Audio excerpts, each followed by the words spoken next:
The views expressed by the host of this program are documented to be almost always right 99.7% of the time.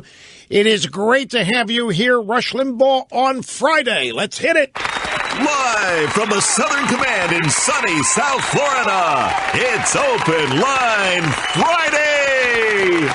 Open Line Friday, and the only thing standing in your way and getting on this program is the Bo-Snerdley barrier. Monday through Thursday, you have to talk about things I care about. But on Friday, that's not the case. It can be anything.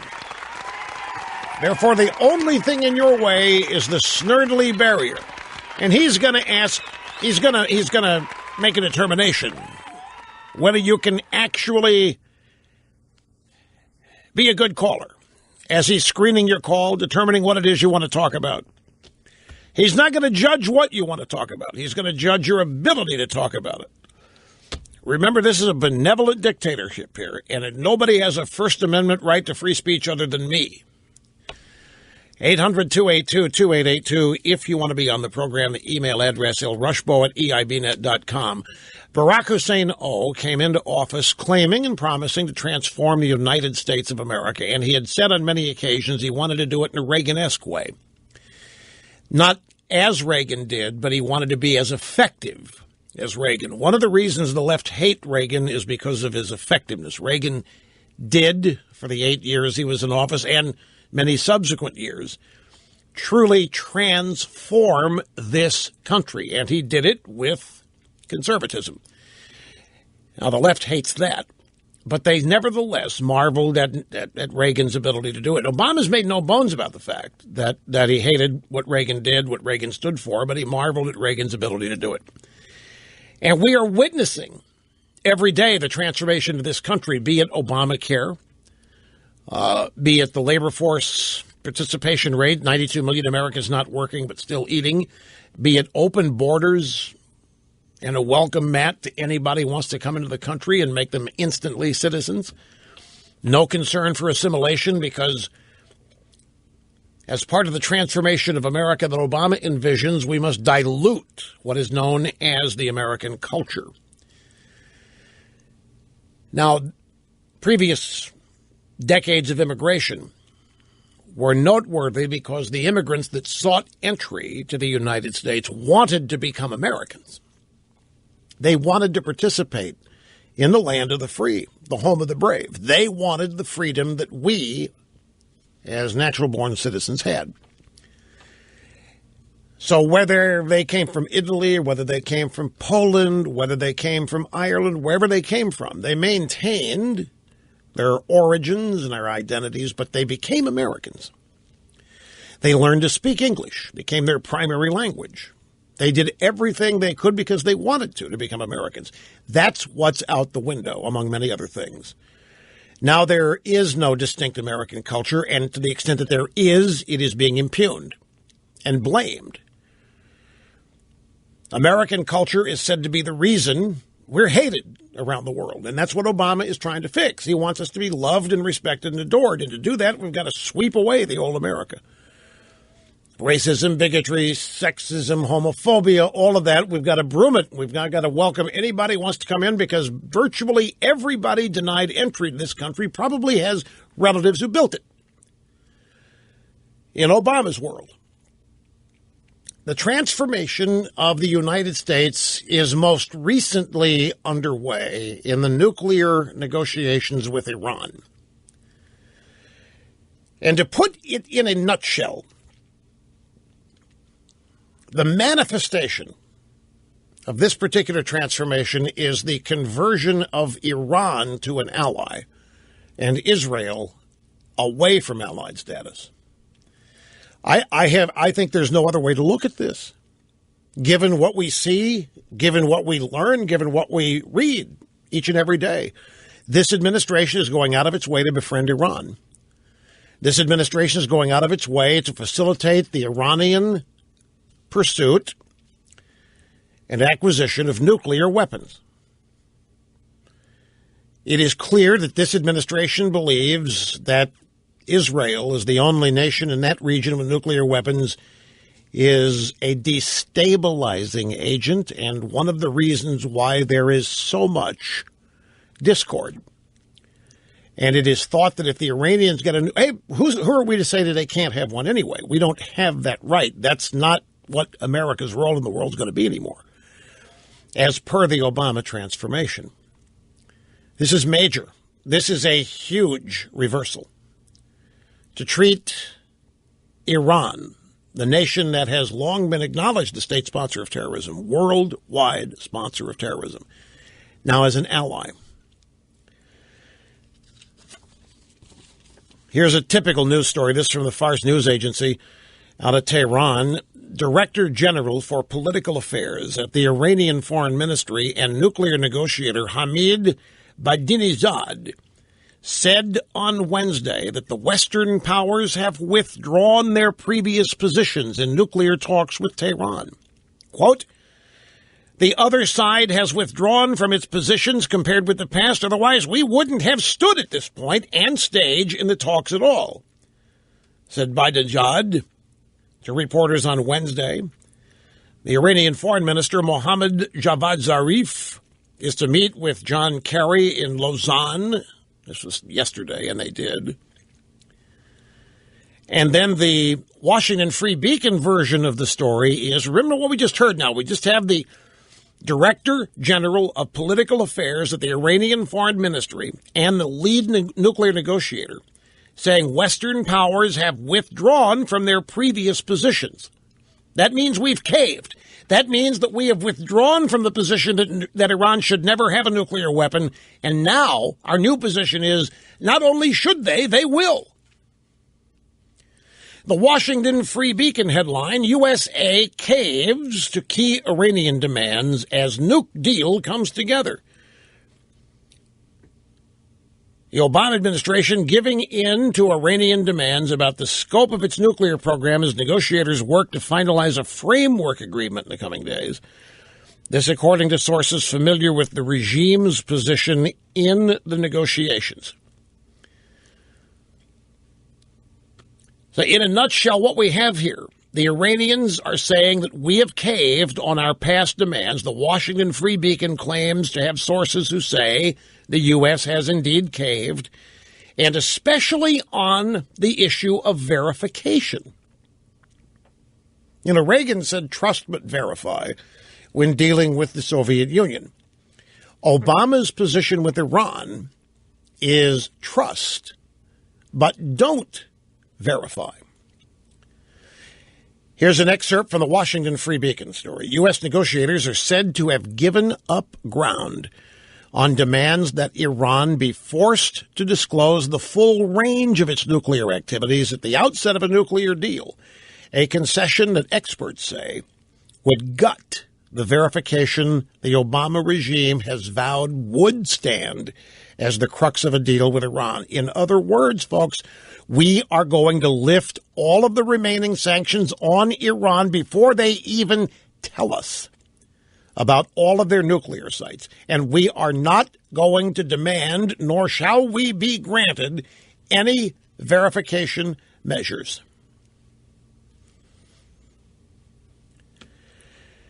So this is, it's an example of exactly what is happening.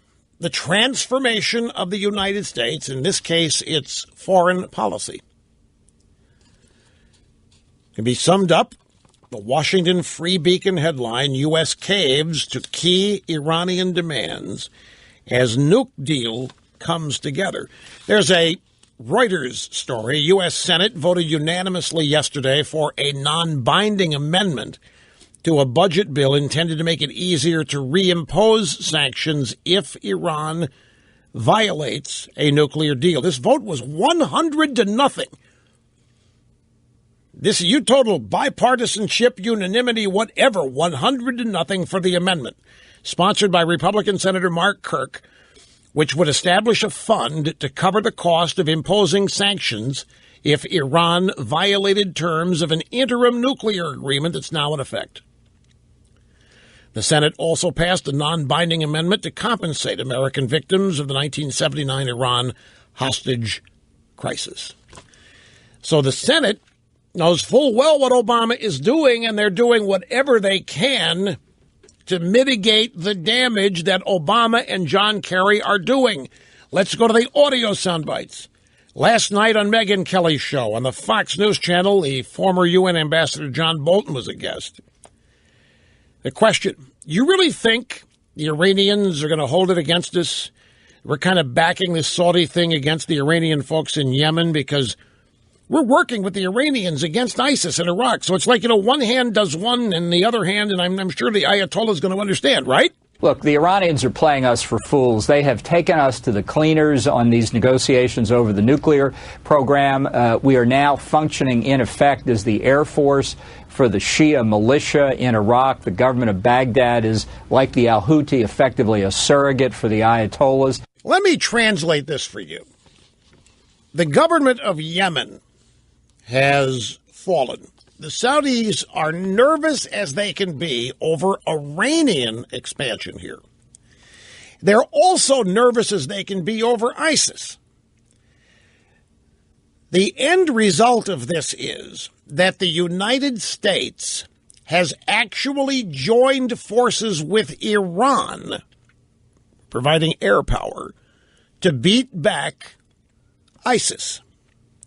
And that is what leads Secretary Bolton to claim that the Iranians are playing us for fools and that Obama thinks terrorism is not a threat.